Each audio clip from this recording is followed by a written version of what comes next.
కోపమున ఘనత కొంచెమైపోవును. కోపమునను మిగుల గోడుగలుగు. కోపమడచె నేని కోరిక లీడేరు. విశ్వదాభిరామ వినురవేమ.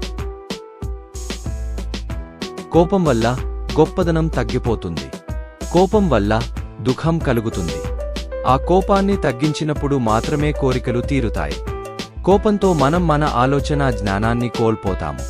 కోపంతో తీసుకునే ఎలాంటి నిర్ణయాలు సరైనవి కావు.